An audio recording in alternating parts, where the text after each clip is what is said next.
मंदिर भी जाएंगे और तामसिक भोजन का भी आहार करते हैं बिल्कुल महाराज जी। नहीं, बिल्कुल इसे मतलब कुछ, मंगलवार को हनुमान जी के जाएंगे, मतलब इसे हर। कुछ नहीं होने वाला। सबसे पहली बात है हमारे आहार शुद्धि, मन शुद्धि। देहाती भाषा में कहते हैं जैसा खाओ अन्न वैसा बने मन। देखो, अगर हम शास्त्र की आज्ञा का पालन नहीं करेंगे और मनमानी आचरण करेंगे तो नरक जाओगे। पहले आहार शुद्धि, मन शुद्धि। अगर जैसा खाओ अन्न वैसा बने मन। किसी भी प्राणी को दुख देना, हनुमान चालीसा का भी पाठ करते हैं। ये अपनी वासनाओं की, अपनी जिह्वा को थोड़ा रोको यार। शराब पीते हो, मांस खाते हो, अंडा खाते हो, इस तरह के व्यवहार करते हो, और हनुमान जी और शंकर ये ऐसे प्रसन्न हो जाएंगे, ऐसे काम बन जाएगा? कुछ नहीं बन जाएगा। अवश्य में भोक्तव्यम कृतम कर्म शुभाशुभम। जो तुम कर्म करोगे तुम्हें भोगना पड़ेगा। चाहे मुर्गा हो, चाहे बकरा हो, सब जीव अपने प्राण बचाना चाहते हैं। सब जीव, तुम उनको काट कर खाओगे, वो भोगना पड़ेगा। राम जी के रूप में भगवान ने यदि बाली के चरण में बाण मारा, तो भगवान श्री कृष्ण के चरण में व्याध के रूप में उसने बाण मारा। देखो ना, लीला देखो। भगवान ने अंतिम अपनी लीला, जो श्री कृष्ण लीला है, वो यहां संपन्न की कि भगवान के चरण में व्याध जो है बाण मार रहा है। अब आप विचार करो, जब वो सरकार समर्थ होते हुए भी अपने लीला का लीला दर्शन कराते हैं। श्रवण कुमार के वध का संयोग बन गया दशरथ जी के हाथ से, शब्द वेदी बाण मार दिया। तो देखो, उनका जो कर्म था, वो तड़प तड़प के अपने पुत्र भगवान राम के वियोग में प्राण त्यागना पड़ा कि नहीं पड़ा? भगवान उसको मिटा सकते थे, लेकिन भगवान नहीं मिटाते। अवश्य में वो भोक्तव्यम, गीता जी में कहा है। इसलिए हमारी प्रार्थना है कि तमोगुणी भोजन का त्याग करो, सात्विक भोजन और संयम से रहोगे तो तुम में जो बल आएगा वो एक महान पवित्र बल होगा। आज बल नहीं दिखाई देता, चेहरे में कांति नहीं है, विचार में पवित्रता नहीं है। ऐसा नहीं, हम पशु नहीं हैं, हम मर्यादा से चलने के लिए हैं। हमारी मर्यादा बनाई गई, शास्त्र मर्यादा हमारी कानून व्यवस्था है। यदि हम शास्त्र मर्यादा से चलेंगे, शास्त्र कानून से चलेंगे, तो हमारा मनुष्य जीवन सार्थक हो जाएगा, नहीं तो निरर्थक हो जाएगा। जैसे आजकल बच्चे कहते हैं हम स्वतंत्र हैं। नहीं, स्वतंत्रता नहीं। माता पिता की आज्ञा की परतंत्रता, शास्त्र की आज्ञा की परतंत्रता, गुरु की आज्ञा की परतंत्रता, कानून की परतंत्रता, अगर ये स्वीकार करोगे तो स्वतंत्र हो जाओगे। अगर मनमानी करोगे तो परतंत्र हो जाओगे। मनमानी स्वतंत्रता नहीं होती, मनमानी इंद्रियों की परतंत्रता होती। जो इंद्री कहती वही हम कहते हैं। आप अपने को स्वतंत्र समझते हैं, इंद्रियों के गुलाम, मन के गुलाम, तो स्वतंत्रता कहाँ है? स्वतंत्रता तब होगी जब हमारी बात पुनः समझ ले, शास्त्र आज्ञा के अधीन चलोगे, गुरु के अधीन चलोगे, संतों की वाणी के अधीन चलोगे।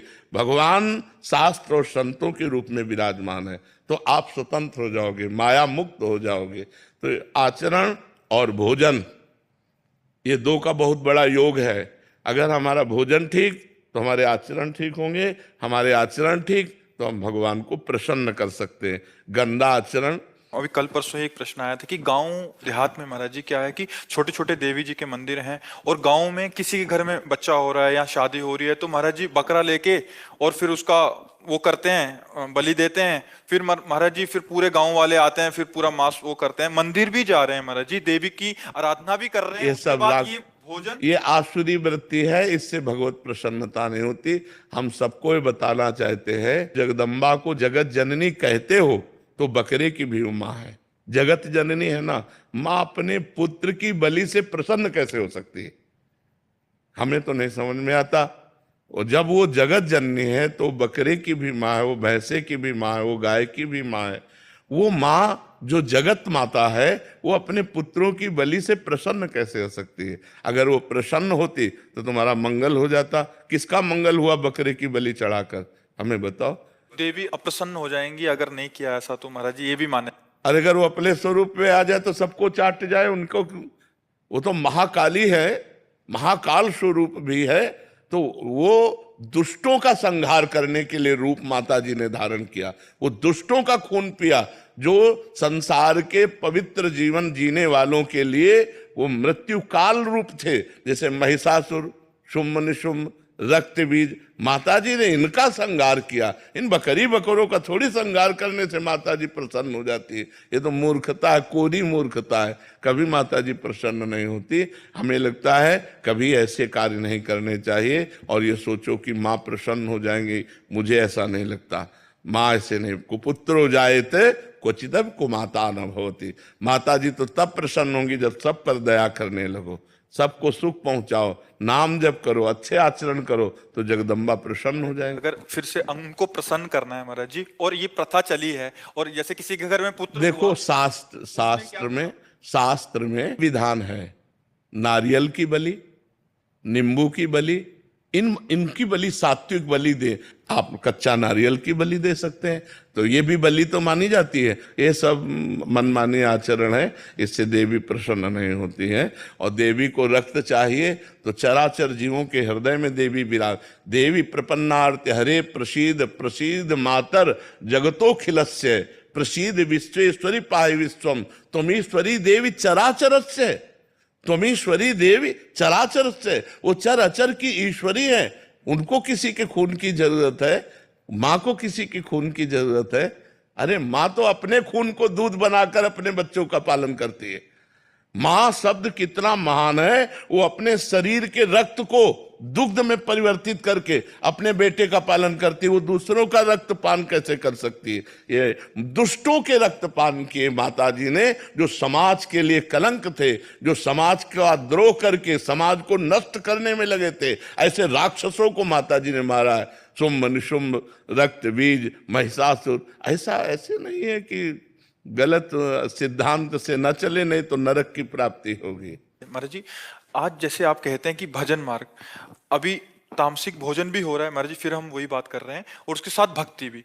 भक्ति का उद्देश्य है कि प्रभु का अगर हम पास जाएंगे या सोमवार को या मंगलवार को हम प्रभु के आगे हमारी आराधना कामनाओं की करेंगे, पूर्ति। महाराज जी, अगर उद्देश्य भगवत प्राप्ति हो, फिर तो महाराज जी उस उद्देश्य ही पता नहीं है। हाँ, लेकिन हम कह रहे हैं कि अगर हमें कामना की भी पूर्ति चाहिए तो हमको गलत आचरण छोड़ने पड़ेंगे, क्योंकि हम जो कामना की पूर्ति चाहते हैं उसमें पाप आचरण बाधा पहुंचाएंगे। पाप का फल दुख है, पाप का फल विपत्ति है, पाप का फल संकट है। यदि आप मुर्गा मुर्गी खाते हो तो पाप कर रहे हो, और वो पाप आपकी कामनाओं को पूर्ण नहीं होने देगा। चाहे हनुमान जी के पास जाओ, चाहे राम जी के पास जाओ, जहां भी जाओगे जीवों की हिंसा करते हो, जीवों को दुख देते हो, गंदा आचरण करते हो, गंदा भोजन पाते हो, तो भगवान प्रसन्न नहीं होने वाले। और आप किसी मंदिर न जाओ, घर में पवित्र आचरण करो, पवित्र भोजन पाओ और नाम जप करो, तुम्हारे घर में भगवान आ जाएंगे।